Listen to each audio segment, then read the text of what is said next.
Welcome to மரகம்ஸ் kitchen. இப்போ நம்ம பார்க்க போகிறது உருண்டை குழம்பு. இது நான் எப்படி செய்வேனோ என்னோடய ஸ்டைல் உருண்டை குழம்பு. இது எல்லாரும் பல விதத்தில் செஞ்சுருப்பீங்க. இப்போ இது நான் செய்கிற உருண்டை குழம்பு. இப்போ அதுக்கு தேவையான பொருட்களை பார்த்துடலாம். முதல்ல 150 கிராம் கடலைப்பருப்பு, 50 கிராம் பருப்பு 1 மணி நேரம் ஊற வச்சு எடுத்திருக்கேன். 3 காஞ்ச மிளகாய் அந்த தண்ணியிலே போட்டேன். இவ்வளோ சோம்பு, 2 பச்சை மிளகாய், கொஞ்சம் நல்லா மணத்துக்கு இவ்வளோ பூண்டு, ஒரு 10 பூண்டு, 10ன்றது ஒரு 12 பூண்டு இருக்குது. இதில் ஊற வச்சு தண்ணியெல்லாம் வடிகட்டி எடுத்து வச்சுருக்கேன். இப்போ நம்ம அதை அரைக்கிறதுக்கு இதில் வந்து 3 வெங்காயம் வெட்டி வச்சுருக்கேன். மீடியம் சைஸ் வெங்காயம் 3 வெங்காயம் வெட்டி வச்சுருக்கேன். இது வந்து ரொம்ப குட்டி குட்டி தக்காளி, ரொம்ப மீடியம் சைஸ் தக்காளி, சின்ன தக்காளி. இது ஒரு 5 தக்காளி வெட்டி வச்சுருக்கேன். எலுமிச்சப்பழம் சைஸ் அளவுக்கு, ஒரு பெரிய எலுமிச்சப்பழம் சைஸுக்கு புளி ஊற வச்சு எடுத்து வச்சுருக்கேன். பூண்டும் தேவைப்படும் நம்ம குழம்பு தாளிக்க. இது கொஞ்சம் ஒரு 4 பூண்டு கிட்ட உரிச்சு வச்சுருக்கேன். அந்த 4 பூண்டில் தான் பாதி பூண்டு போட்டிருக்கேன். 12 பூண்டு அரைக்கிறதுக்கு நல்லாயிருக்கும். அந்த மாவுக்குள்ளே அரைச்சி அந்த மசாலா ஃப்ளேவரோடு சாப்பிட்றது. இப்போ வந்து நம்ம அரைச்சிக்கலாம். அதில் கொஞ்சோண்டு தண்ணி இருக்குது லாஸ்ட்டில். ரொம்ப நைஸாக அரைச்சிடக்கூடாது.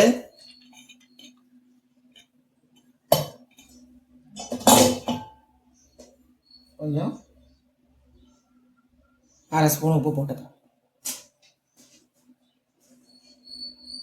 ஒரு 4 கருவேப்பிலை. இப்போ நம்ம இதை அரைச்சி எடுத்துகிட்டு வந்துடலாம். இப்போ நம்ம அரைச்சாச்சு. மாதிரி குறவரப்பாக அரைச்சிக்கோங்க. 1-2 பருப்பு இருந்தால் கூட பரவாயில்ல, 1-2 இருந்தால் பரவாயில்ல. பாருங்கள், இந்த அளவுக்கு அரைச்சிக்கோங்க. இந்த பதத்துக்கு அரைச்சிக்கோங்க. எல்லாம் பச்சை மிளகாய், அந்த பூண்டு எல்லாமே அரைப்பட்டுச்சு. இப்போ நம்ம அதை வேறு பவுலில் மாற்றிக்கலாம்.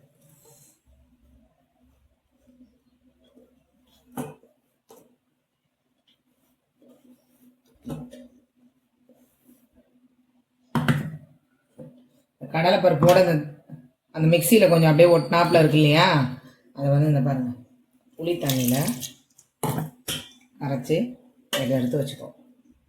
குழம்புல யூஸ் பண்ணுறதுக்கு யூஸ் ஆகும். அதுக்காக இப்போ இதை வந்து தனியாக எடுத்து வச்சாச்சு. இப்போ பாருங்கள், நான் எவ்வளோ வெங்காயம் போடுறேன்றதை பார்த்துக்கோ.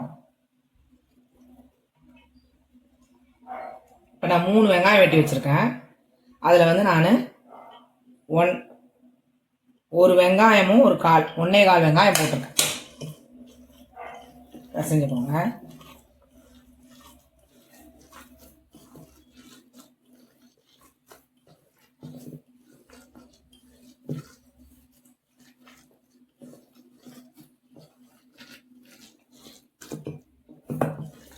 கருவேப்பிலெல்லாம் இதெல்லாம் போட்டு அரைச்சிட்டேன். உப்பும் கொஞ்சம் போட்டிருக்கேன். இன்னும் கொஞ்சம் போட்டுக்கோங்க. கொஞ்சம் குழம்புலலாம் கம்மியாக போட்டுக்கலாம். இந்த உருண்டையிலையும் உள்ளே இருந்துச்சுன்னா சாப்பிட நல்லாயிருக்கும். அதனால தான் நான் உப்பு போடுவேன். போட்டுட்டு நம்ம எவ்வளோ உங்களுக்கு மீடியமாக பிடிக்க முடியுமோ அவ்வளோ மீடியத்துக்கு பிடிச்சிக்கோங்க. இந்த மாதிரி ரொம்ப பெருசாக வேண்டியவங்க பெருசாக பிடிச்சிக்கோங்க. மீடியமாக தேவைப்படுறவங்க மீடியமாக உருண்டை பிடிச்சிக்கோங்க. நல்லா பால் சைஸில் என்ன ஷேப்லனாலும் வந்தாலும் ஒன்றும் பரவாயில்ல.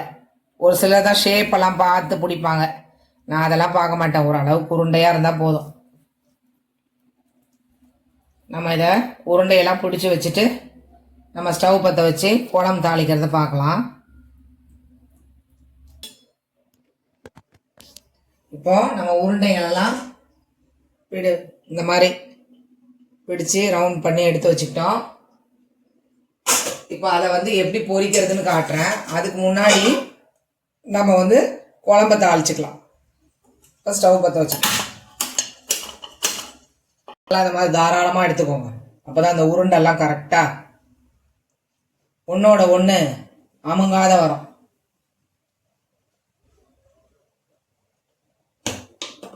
எண்ணெய் ஊற்றிக்கலாம். எண்ணெய் கொஞ்சம் நல்லா தாராளமாக ஊற்றிக்கோங்க. 2.5 கரண்டி ஊற்றுறேன். 2.5 கரண்டி ஊற்றிருக்கேன். அது எந்த கரண்டி தெரியுங்களா? காட்டுவாங்க. இந்த கரண்டிக்கு 2.5 கரண்டி ஊற்றிருக்கேன். எண்ணெய் நல்லா காயட்டும். வெங்காயம் கொஞ்சம் இதை பாருங்கள், அந்த பூண்டில் வந்து பூண்டு இவ்வளோ பாதி பூண்டு எடுத்து வச்சுருக்கேன். ரொம்ப போட வேண்டாம், இவ்வளோ போட்டால் போதும். அதில் ஏற்கனவே அரைச்சிருக்கு. அதை உரிச்சு வச்சதே சொல்லியிருக்கேன் நான் உங்களுக்கு. இவ்வளோ பூண்டு போட்டால் போதும். இப்போ இந்த தக்காளி, இந்த புளி. இப்போ நம்ம கடுகு 1 ஸ்பூன் போட்டுக்கலாம். சின்ன ஸ்பூனில் 1.5 ஸ்பூன் போட்டிருக்கேன் கடுகு உளுத்தம்பருப்போட.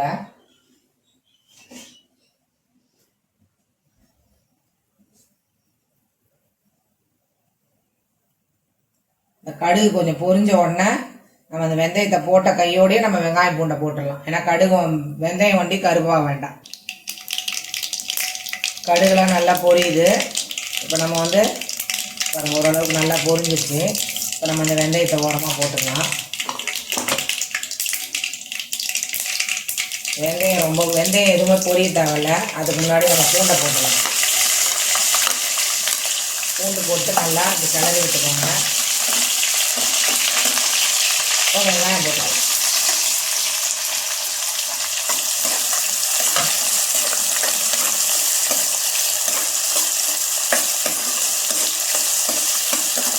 வெங்காயம் நல்லா வதங்கிட்டு இருக்கும்போது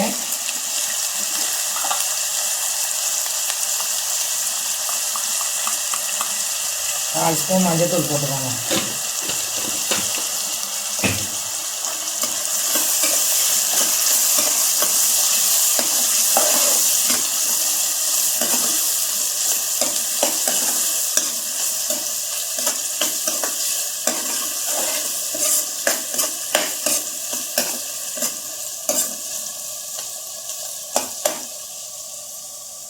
ஓரளவுக்கு வெங்காயத்தோட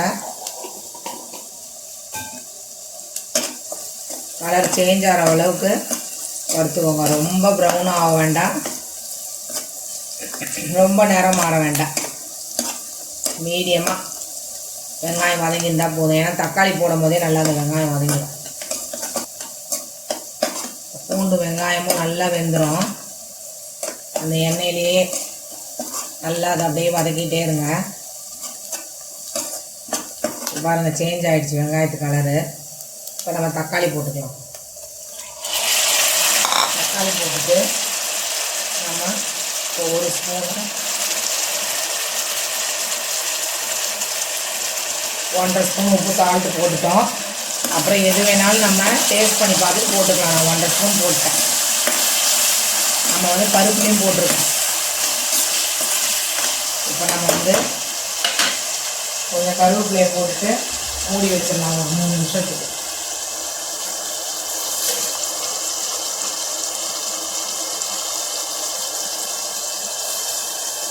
போட்டு 3 நிமிஷத்துக்கு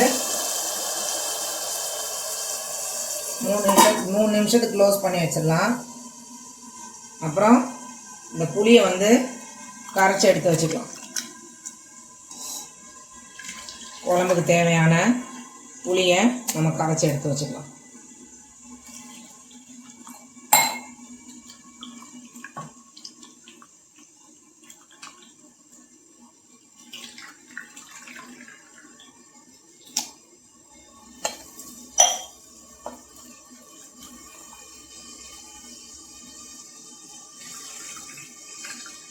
ரெண்டு கிளாஸ் தண்ணி போட்டு நல்லா கரைச்சி எடுத்து வச்சுருக்கேன். இன்னும் ஒரு கிளாஸ் ஊற்றி வைக்கிறேன். இதில் தேவைன்னா நம்ம ஊற்றிக்கலாம். ஏன்னா உருண்டையெல்லாம் நல்லா ரொம்ப கட்டியாக இருக்கும் போது போடக்கூடாது. ஓரளவுக்கு மீடியமாக இருக்கும் போதே போட்டால் தான். இப்போ நம்ம 3 நிமிஷம் கழித்து நம்ம வந்து பார்க்கலாம். இப்போ 3 நிமிஷம் இந்த தக்காளி வெங்காயம் வந்து வெந்துட்டு இருக்கிற நேரத்தில் உங்களுக்கு நான் வந்து அந்த உருண்டையெல்லாம் பொரித்து காட்ட போகிறேன். இந்த பக்கம் வச்சுக்கலாம். இப்போ நம்ம வந்து இதை தூக்கி இந்த பக்கம் வச்சிடலாம். இப்போ இந்த பேனை இப்படி வச்சுக்கலாம். பேனை வச்சுட்டு நம்ம எண்ணெய் ஊற்றிக்கலாம். பாருங்கள், இதில் வந்து 2 கரண்டி ஊற்றிருக்கேன். நான் இப்படி தான் செய்வேன் ஃப்ரெண்ட்ஸ். எண்ணெய் காயட்டும். எண்ணெய் காஞ்சவங்க தான் போடணும். எண்ணெய் காயாத முந்தி போட்டுறாதீங்க. சும்மா இதை பாருங்கள், இப்படி போடுற இது இப்போ நம்ம போடுற பக்கம் வேகணும், நம்ம திருப்பி விடுற பக்கம் வேகணும். உள்ளே வந்து வெந்திருக்காது, மீதியெல்லாம் அந்த குழம்புல தான் வேகும். அப்போ உள்ளே வந்து நல்லா சாஃப்டாக இருக்கும். இப்போ எண்ணெய் காஞ்சிச்சு, நம்ம உருண்டையெல்லாம் போடலாம்.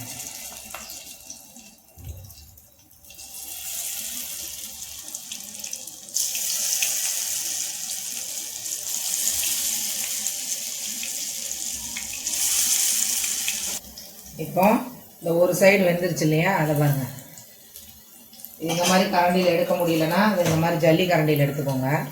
இதனால் உங்களுக்கு ஈஸியாக இருக்கும். அது பாருங்கள், ஒரு சைடு வெந்துருச்சா, இன்னும் ஒரு சைடு வெந்துடணும். அதுதான் ஈஸியாக. ஃபுல்லாக வேக வைக்கக்கூடாது. ஆனால் நீங்கள் திருப்பி விடுற பக்கம் வேகணும், அந்த மறுபக்கம் வேகணும், அவ்வளோதான்.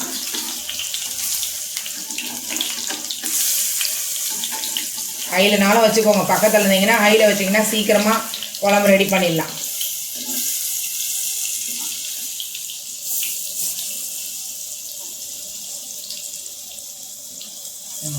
அவ்வளோதான்.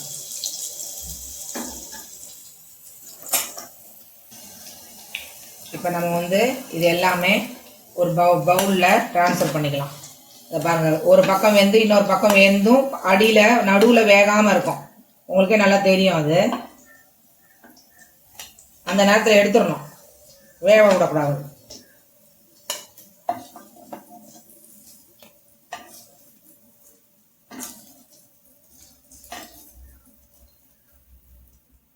இப்போ இந்த மாதிரியே மீதி உருண்டைகளெல்லாம் நம்ம அந்த மாதிரி எடுத்து வச்சுக்கணும். அதுக்குள்ளே நம்ம வந்து இந்த பேனை வந்து இந்த பக்கம் வச்சிடலாம். அதை நான் அந்த மாதிரி பொரிச்சு எடுத்துக்கிறேன். இப்போ வந்து 3 நிமிஷம் ஆயிடுச்சு. இந்த பேனை நான் இந்த பக்கம் வச்சுக்கிறேன். இந்த பக்கம் வச்சுட்டு முதல்ல நம்ம உருண்டைகளை போட்டுட்டு நான் உங்களுக்கு அதை ஓப்பன் பண்ணி காட்டுறேன். உருண்டை கொஞ்சம் வெந்துட்டு இருக்கிற நேரத்தில் நம்ம வந்து மீடியம் ஃப்ளேமில் தான் வச்சுருக்கேன். உருண்டையெல்லாம் ஓரளவுக்கு ரொம்ப தீயாத அளவுக்கு எடுத்துக்கோங்க. நல்லா இந்த மாதிரி கோல்டன் ப்ரௌனில் எடுத்துக்கோங்க. இப்போ நம்ம வந்து 3 நிமிஷம் ஆயிடுச்சு. தக்காளிலாம்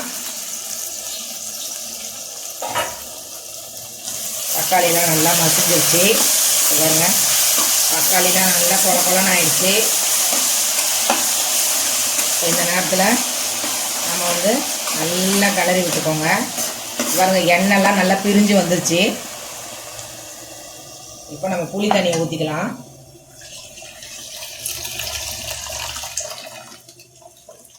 புளி தண்ணி ஊற்றிட்டு மறுபடியும் நான் இதை வந்து கரைக்காத அந்த தண்ணியை ஒண்டி மேலாட்ட எடுத்துக்கிறேன். ஏன்னா தேவைன்னா நம்ம புளி தண்ணி வேணும்னா இன்னும் கொஞ்சம் ரொம்ப புளிப்பாக சாப்பிட்றவங்களும் சாப்பிடலாம். இப்போ அந்த தண்ணி ஊற்றிட்டேன்.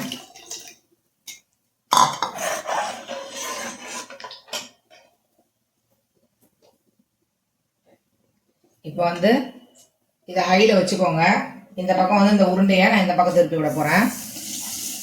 இந்த பக்கம் திருப்பி விட்டுட்டேன். இப்போ அது மீடியம் ஃப்ளேமில் வெந்துட்டு இருக்கட்டும். இப்போ இதை ஹையில் வச்சுட்டேன். நான்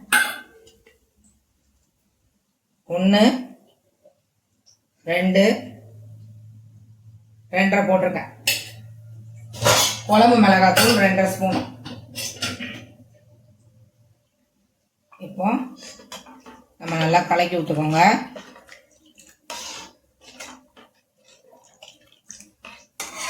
கலக்கி விட்டுட்டு இப்போ நீங்கள் வந்து உப்பு செக் பண்ணிக்கோங்க. ஏன்னா இதுக்கு மேலே அப்புறம்லாம் எதுவும் போடவே முடியாது. இப்போ தான் காரம் உப்பு எல்லாம் செக் பண்ணிக்கோங்க. இப்போ வந்து நான் இன்னொரு கிளாஸ் தண்ணி ஊற்ற போகிறேன். ஏன்னா உருண்டெல்லாம் ரொம்ப கட்டியாக இதுவாகிடுச்சுன்னா சாதத்தில் பிசைஞ்சு சாப்பிட முடியாது.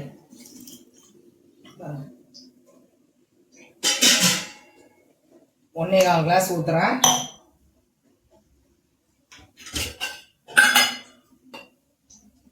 இன்னும் 1 ஸ்பூன் மிளகாத்தூள் போடுறேன். அப்போ 3.5 ஸ்பூன் மிளகாத்தூள் போட்டிருக்கேன். இப்போ இதை கரைச்சிட்டு ஓரளவுக்கு லைட்டாக, ஏன்னா ரொம்ப ஒன்று சாறு இல்லை, இதில் திப்பியாக தான் ஆயிடுச்சு. அதில் இருக்கிறத வேஸ்ட் ஆக்காமல் நான் கரைச்சிட்றேன். பாருங்க, அந்த திப்பிலாம் விழாத பார்த்துக்கோங்க.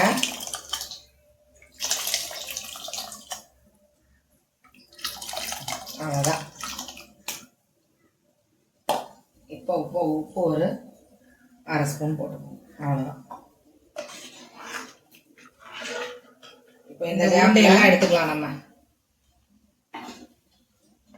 பாருங்க, நடுவில் வேகாமல் இருக்கும். அந்த மாதிரி எடுத்தீங்கன்னா தான் உள்ள குழம்புல போடும் போது சாஃப்டாக இருக்கும். அதுதான் நான் மறுபடியும் அதை சொல்கிறேன். ஏன்னா நான் இப்படி தான் செய்வேன்.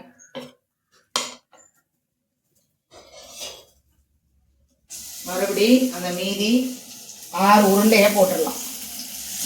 6 உருண்டை போட்டாச்சு. குழம்பு ஹையில் வச்சுட்டேன். எல்லாமே ரெடி பண்ணி போட்டாச்சு ஃப்ரெண்ட்ஸ். இதில் இப்போ வந்து நம்ம கரெக்டாக இருக்குது. இந்த குழம்பு ஒரு பதத்துக்கு கரெக்டாக உப்பு காரம் இதே மாதிரி 3.5 ஸ்பூன் மிளகாத்தூள், புளி கரைச்சல் அந்த எலுமிச்சை பழம் சைஸ் இருக்குது பாருங்கள், நல்லா கரைச்சிட்டாது. அதில் ஒன்றுமே இல்லை, சக்கை தான் இருக்குது. இதே மாதிரி செஞ்சு பாருங்கள், சூப்பராக இருக்கும் உருண்டை குழம்பு. என்னோட ஸ்டைல் உருண்டை குழம்பு இதுதான். இப்போ நம்ம இது வந்து ஒரு 10 நிமிஷத்துக்கு விடுவோம். 10 நிமிஷம் விட்டுட்டு குழம்பு கரெக்டான ஒரு பதத்துக்கு வந்துடும். நம்ம உருண்டையை போட்டுடலாம். 10 நிமிஷம் கழிச்சு வந்து நம்ம பார்க்கலாம் ஃப்ரெண்ட்ஸ். 10 நிமிஷம் ஆயிடுச்சு. அதை எடுத்து வச்சுட்டு கரெக்டான பதம் இது. ரொம்ப தண்ணியாகவும் இருக்காது, மீடியமான திக்னஸ். இந்த நேரத்தில் போட்டால் தான் நல்லது, இல்லை ரொம்ப திக்காயிடும். ஏன்னா அந்த பாதி வேகணும் இல்லையா, உள்ளே இருக்கிறது நடுப்பதம் வேகணும். எல்லாம் நல்லா தள்ளி தள்ளி போட்டுக்கோங்க.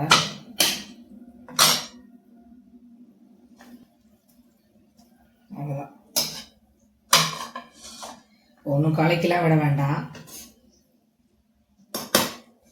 இப்போ இது ஒரு 3 நிமிஷம் கருவேப்பிலையை போட்டுட்டு 3 நிமிஷம் மூடி வைக்கலாம். 3 நிமிஷம் ஹை ஃப்ளேமில் தான் வச்சுருக்கேன். 3 நிமிஷம் தான். 3 நிமிஷம் ஆயிடுச்சு. பாருங்கள், எல்லாம் உருண்டையெல்லாம் வெந்து நல்லா மேலேயே மிதக்குது பாருங்கள். இதுதான் பக்குவம். வேணால் அதை திருப்பி விட்டுக்கோங்க. அவ்வளோதான். நம்ம இந்த பதத்தில் வந்து ஸ்டவ் ஆஃப் பண்ணிடணும். கரெக்டாக இருக்கும். இப்போ வந்து மராதாம்ஸ் கிச்சனில் உருண்டை குழம்பு சூப்பராக ரெடி ஆயிடுச்சு. இது பிடிச்சிருந்தா லைக் பண்ணுங்கள், சப்ஸ்கிரைப் பண்ணுங்கள். Thank you friends.